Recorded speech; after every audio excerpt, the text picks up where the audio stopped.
is that this book was finally published this summer. Long story short, well, then also I looked at my medical records online on my hospital's website. There was this sense of, if I could just get in and see something about what's going on, that was better than sitting back at home hoping something good would happen the next time the gods saw me.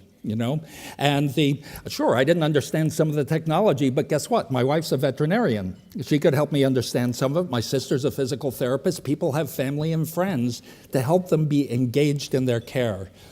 Plus, my doctor, this is Danny Sands, my primary physician, back in 1997, he published the first guidelines on doctor-patient email. There are still a lot of doctors today who won't do it. They say, how do we make it manageable? He's been doing it since 97. Notice also he has the computer screen turned so that we can look at it together.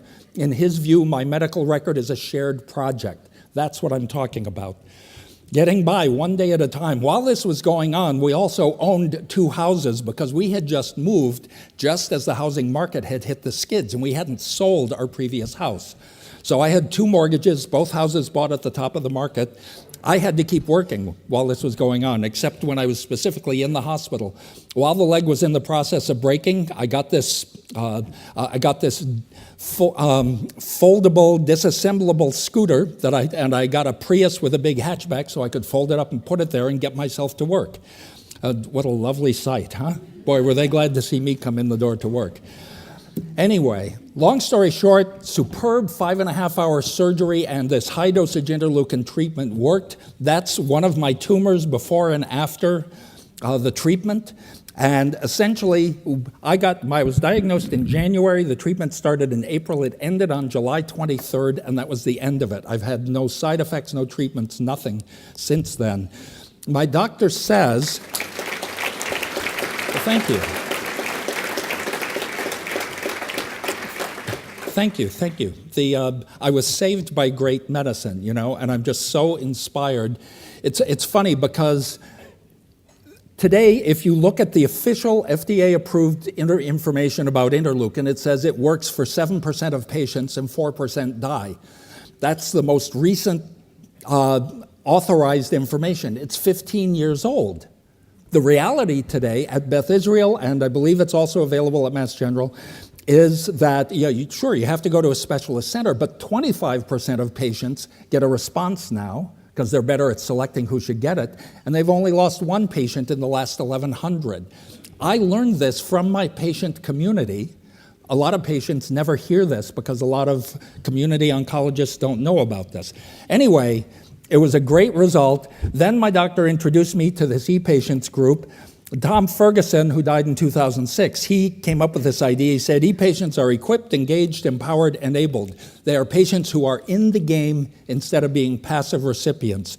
10 years ago, these people were largely identified because they were online looking for health information. Today, almost everyone does that. So the real issue is, are they engaged, not are they online? I say share the load. Participatory medicine is an empowered, mutually empowering partnership. Some people think when a patient comes in with a stack of internet printouts, please, for heaven's sake, don't do that, right? Some patients will come in and be a jerk to their doctor. I have no idea why somebody would choose a doctor that they want to be a jerk to. Now, this is about a partnership.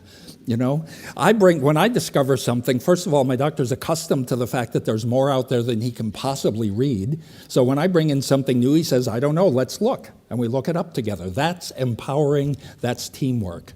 Brings a new era of hope to this business of improving healthcare, and what a wonderful thing to be doing. I spoke last May. I'm almost finished here. We can get on with the meal. What a rough thing for a speaker to do is stand between people and their food, right? I spoke last May at the Institute for Clinical Systems Improvement, a magnificent organization in the Twin Cities. And they had the audacity to give me the title of What E-Patient Dave Wants. Well, it took an hour. And one of the slides I put up there was, look, let's get over this perfection thing, this unrealistic expectation. I love what Jim Conway said in a comment on Paul Levy's blog a couple of months ago. Merely being extraordinary professionals is not enough to achieve perfection. We need to, I said, it's an audacious thing we do when we cut people open or put chemicals in them to try to cure them. Let's understand that this is an impossible thing we're doing, and when it works, it's magnificent. So I put this slide up. Learn to say, I don't know, let's look. Be open to new ideas. And then I said, support and use MITSS, and put the MITSS logo up there.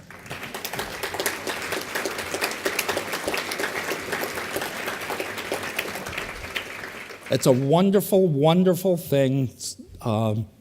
I could go on. Just one little example here of this. Atul Gawande, I'm sure many of you know, is perhaps the most famous doctor in America at the moment. Young surgeon at Brigham and Women's, writes superb articles, very articulate in the New Yorker. And this summer, he published the text of the commencement address that he gave at Stanford. And he told the story. He said, earlier this year, I got a letter from a patient named Dwayne Smith who'd had a horrible head-on car collision. And he was saved miraculously by superb medical skills, but they missed one small step. 3 weeks in the ICU. They pulled him through, but they missed one step. At discharge, they forgot to give him the vaccines that every splenectomy patient has to get, because the spleen filters out three bacteria, if I understand correctly. 2 years later, a strep infection hit him, ran all through his body unchecked. He survived, but he lost all his fingers and all his toes. And so Gawande used this to support, Conway's point. We need better systems. Well, so as an additional thought, it occurred to me, what if his family had Googled splenectomy? Or better yet, what if the care team had shared the care plan, like this is what we do? So at discharge, when the ball was dropped, somebody could have said, hey, wasn't he supposed to get a vaccine? This is the potential, the patient safety impact of patient-provider partnership. I was working with my doctor. We're planning a talk for the IHI Forum in Orlando in December, just yesterday, and we came up with this grid. I won't take time to read through it. There are so many ways that patients can help. I'll just quickly wrap up my story. This is me the night of that physical where the X-ray discovered the lung tumor. This is a guy who was dying of stage 4 kidney cancer and had no clue. 10 months later at the office Halloween party, somebody took this picture. How appropriate is that, right? So during the depths of facing death, I had actually pictured at one point, what's mom's face going to look like at my funeral? Instead, in May of 2009, here we were laughing on the day that I had survived to live to walk my daughter down the aisle, which was a magnificent thing. I am so grateful for good medicine. And an amazing thing happened last summer. I was riding around with Ginny one day in the car, and I thought, I want a bike. And this was just very strange. It wasn't like, I should work out more. This is like a feeling came over me. Long story short, by the time that summer was over, I rode 25 miles. That's my orthopedic surgeon. I rode with her. That pipsqueak is the one who cut my leg apart and screwed it back together when it broke.